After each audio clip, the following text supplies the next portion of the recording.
So I have half an inkling that that's what Spirit is about. Today we're talking about Spirit. We're talking about reimagining Spirit. And we're talking about birth and rebirth, which I think is really phenomenal that Jordan, you had this opportunity to kind of be really brave and resilient and step into this. And I still don't quite understand how that was so quick. And you having the birth of a baby, right? And announcing that today. Those are spiritual, beautiful God moments in our... But I want to talk about being born again.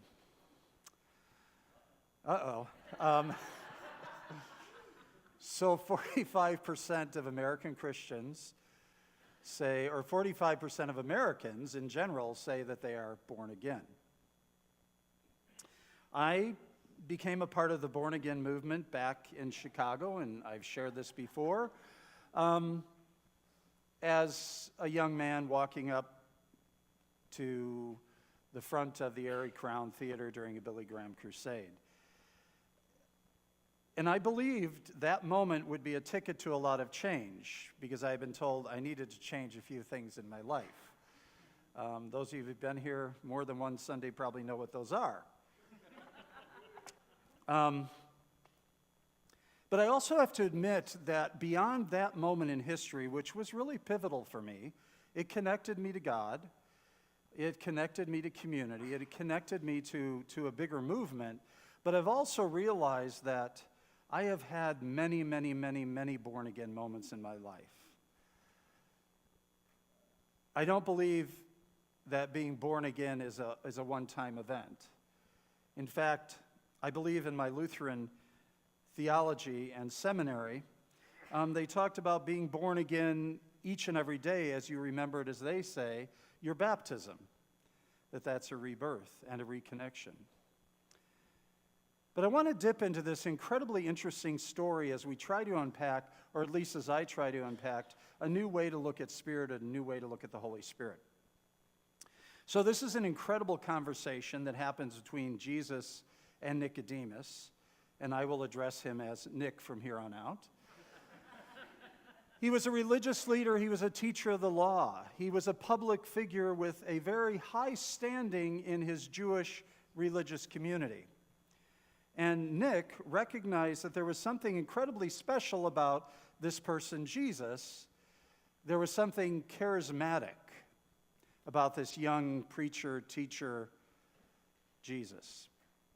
Nick also noticed that Jesus appeared to be deeply connected to Yahweh, to the Jewish God. And mind you, though, from what we know, there were dozens and possibly hundreds and maybe even thousands of individuals like Jesus that were teachers and rabbis and sharing new and interesting messages with the people, kind of vagabonds like we have today, right? And yet, Nick noticed something different about Jesus and said Jesus really stood out. So he clearly and plainly makes this statement that Chris read for us this morning. He says, "Rabbi, we all know you're a teacher straight from God." Now, that's a pretty big thing coming from someone who is a religious leader. We don't say that kind of stuff all the time. "Nobody could do all the God-pointing you do or God-revealing acts that you do if God was not in on it. Jesus, you're doing and you're saying some amazing things, and I want to acknowledge that." And so Nick comes to Jesus in the middle of the night, we are told, in the dark, because of Nick's social and religious standing and cultural standing in his society did not allow him to have this kind of communication with Jesus in the light of day. He could not be out about his attraction and his interest in this man, Jesus. So like Nick, I've also discovered, strangely enough, that some of my most profound understandings of life and spiritual things comes in the dead of night. Sometimes when that crazy little dot suddenly talks in the middle of the night, that I only talk to, and I say, hey, turn on this station, turn on that station, and Alexa all of a sudden is talking in the middle of the night. And it wakes me up, and suddenly there's some aha moments. And I've often found that in the middle of the night, in conversations with people in really difficult situations, that I find the presence of Spirit. Now, the conversation between Jesus and Nick is full of wordplay. It's full of symbolic language. It's full of misunderstandings, and it's full of confusion. In fact, the whole Gospel of John is an odd gospel. It's poetic. It's dramatic.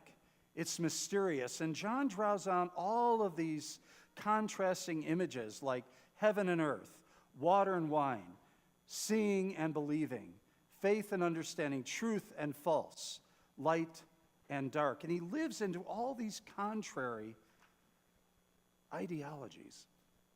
And I think as most characters in the New Testament and in the Old Testament, Nick gets a bad reputation. We say, don't be like Nick because he can't commit.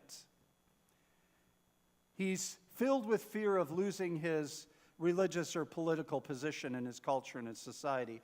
Many have called Nick a hypocrite because he says one thing in the middle of the night and during the day he's sharing another narrative.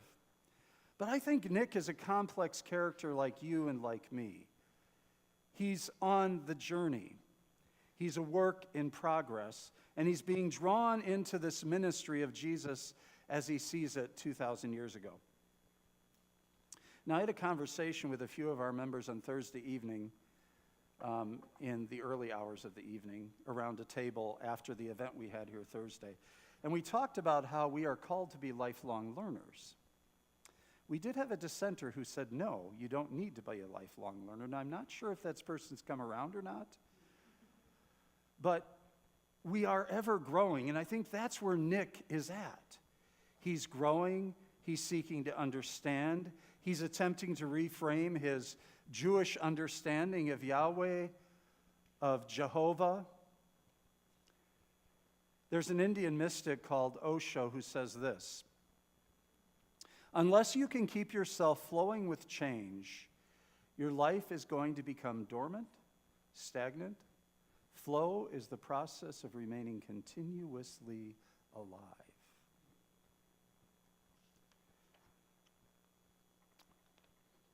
I think Nick had it right. Nick was willing to change. He doesn't want to be one of those stagnant, dormant, boring, stuck in the mud clergy or religious leaders. He doesn't want to be one of those religious leaders who points the judgy finger at this person, at this institution, and that institution. He wants to find a deeper connection to the divine. And so Jesus responds to Nick's willingness with these words, and they're gorgeous words. He said, take it from me, Jesus says, unless a person is born from above or born again, it's not possible to see what I'm pointing to God's kingdom. And I use kingdom because it's a little less gender specific. And I'm not into kings and queens and presidents right now. Sorry about that. That's the only political statement I'll make. Nick, of course, though, takes this literally. I doubt that's what Jesus meant when he said you must be born again. And I've been present at 3 births. And Chris, I honor you because I'm assuming you're going to be present at the birth of your new baby. I cannot imagine any baby or any mother wanting to go through that experience again. Jesus, though, of course, is using symbolic, spiritual, analytical language. Rebirth, he says, is an experience available to everybody. And honestly, we need some rebirthing right now, as a culture and as a universe. But I would add that rebirthing is really needed by a lot of religious folks too. And I would count ourselves in. People who think they got it all in the bag, they know it all, they're on the right journey. Like the woman at the coffee shop that I shared a few weeks ago, when she saw the book spread out on my table, she says, I don't need to read those because I know all about that. Religion can get routine. Traditions can get routine. Our prayer life becomes routine.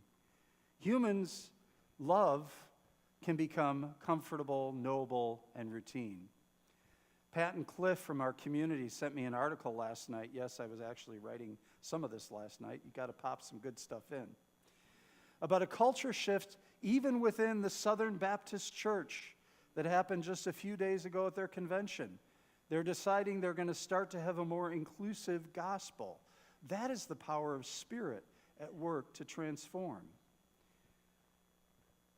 Jesus says this born-againness or this spiritual transformation is simply tuning in to the kingdom of God, tuning in to God's creative presence, tuning into the creative presence of prayer, tuning into the creative presence of birth. Because God's creative presence is absolutely everywhere. It's inside you, it's inside me, it's inside my dog Jackson, it's inside the guitar strings and the drums, it's inside the wood of the pews and the vinyl you're sitting on. Ignatius of Loyola encourages us to find God in all things. That's what it means to be born anew. Chief Seattle said, "All things share the same breath. The beast, the tree, the man, the air shares its spirit with all the life it supports." For me, that's rebirth. It's recognizing that we are not alone on the journey, but we are interconnected. And then Jesus says, he says, unless a person submits to this original creation, this wind hovering over the water creation. So rebirth takes us way back to the beginning of our creation, way back to the beginning of the evolution and the creation and the Big Bang or whatever you call it, where God was alive and well, creating and recreating. And here's what I want to say about my understanding of being born again, or reborn, or transformation, is I want a do-over. Don't you all want do-overs? And here's the beauty of living with the Spirit is we get do-over after do-over after do-over. The do-overs never end. Do-overs are a gift from God and a gift from God's Spirit. We get as many as we want. Do-overs, that's grace. Do-overs and moments of transformation when life becomes clearer. When the journey takes amazing and strange and bizarre detours. When suddenly the light goes on and we have a new awareness of what it means to be both human and what it means to be divine. Here's an amazing quote. It says, "We human beings," they'll get there eventually. I kind of jumped a little ahead. "We human beings instinctively regard the seen world as the real world and the unseen world as the unreal world. But the Bible calls for almost the opposite." Nick wanted to take this really literally. Jesus' followers in his day wanted Jesus to be a literal king and to establish a kingdom. They wanted a new king, wanted a new queen, wanted a new president. But I'll tell you, folks, it is so much harder to live life on a spiritual plane in any challenging culture with any challenging king, queen, president. Live life in a spiritual plane than it is to live in the fear plane of the world, right? It's so easy to get so afraid. It's so easy to live in fear rather than to live in faith. It's so easy to live with what we can see and not see the unseen Spirit of God at work in the world. One of my favorite illustrations is an old Cherokee grandfather, and some of you may have heard this, and he's teaching his grandson, and he says this: "There's a fight going on inside me," he said to the boy. "It's a terrible fight, and it's between two wolves. One is evil, he is angry envy, sorrow, regret, greed, arrogance, self-pity, guilt, resentment, inferiority, lies, false pride, superiority, and ego. And then he continues, the other is good. That one is joy, peace, love, hope, serenity, humility, kindness, benevolence, empathy, generosity, truth, compassion, and faith. And then this old Cherokee grandfather says, the same fight's going on inside you too, my grandson, and inside every other person. The grandson thought about it for a minute and then asked his grandfather, so Grandpa, which wolf is going to win? Does anybody know the answer? The one you feed. The one you feed. I think that's kind of a summary of the conversation between Nick and Jesus. It challenges each of us to look at the two wolves that we have within. The one wolf, that's that physical kingdom, the material, consumerism, worried about what we have and what we don't have. And then there's that spiritual kingdom, out of which comes joy and peace and love and hope and serenity and humility and benevolence and empathy and generosity, because those aren't things we necessarily get from the stuff we possess. It's like Jesus is saying here, you've got a couple of options. You can allow yourself to be reborn from spirit, or you can kind of just stay in that human place and forget the divine. As I've had some spiritual moments throughout the week, and I tend to look forward to those moments. Again, last night, or yesterday afternoon at noon, actually, I was on the elliptical at Tangible Fitness, actually where we both work out, and periodically find each other there. And on the TV was CNN. The news stream was 2,000 families separated at the border. I have to talk about this. The man next to me in the elliptical looks over to me and says, so what do they expect as they cross over illegally? Well, you can imagine. My emotions stirred a little bit, and I said in a rather broken voice, with a tear coming down my cheek as I'm on this elliptical, Thursday night I was told from a lawyer working with Phoenix in the Florence Project that the youngest child that he knows of taken away from his mother was 6 months old. To that, he looked at me and he said, would you like to take this outside? And I said, seriously, is this what we've come to? Is this where our culture is at? And I wanted to other the man, you know? I wanted to put him in some sort of box that he's the other, I'm the good one, he's the bad one. And we live in this world of the other right now. And I think this dialogue between Jesus and Nick brings that up for me. I'm kind of done with othering people. And if sometimes I just have to say, look, we're done with our conversation, we're done. Because I think I've heard a lot of othering, throughout my whole life.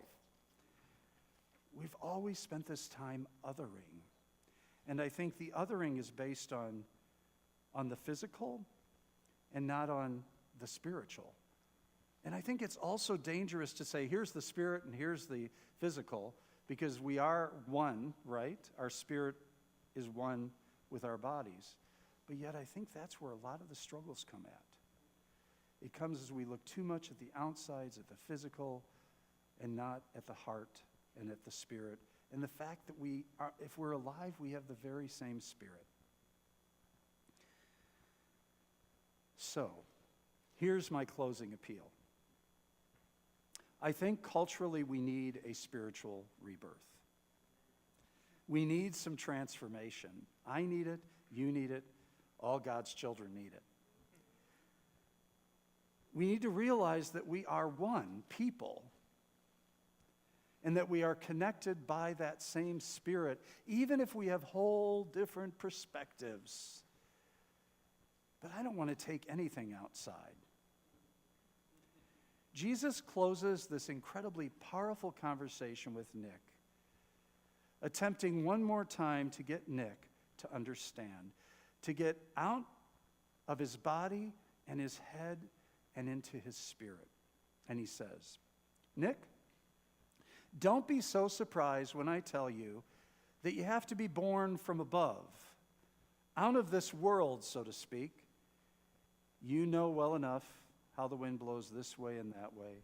You hear the rustling in the trees, but you have no idea where it comes from or where that wind is headed. That's the way it is with everybody who is born from above.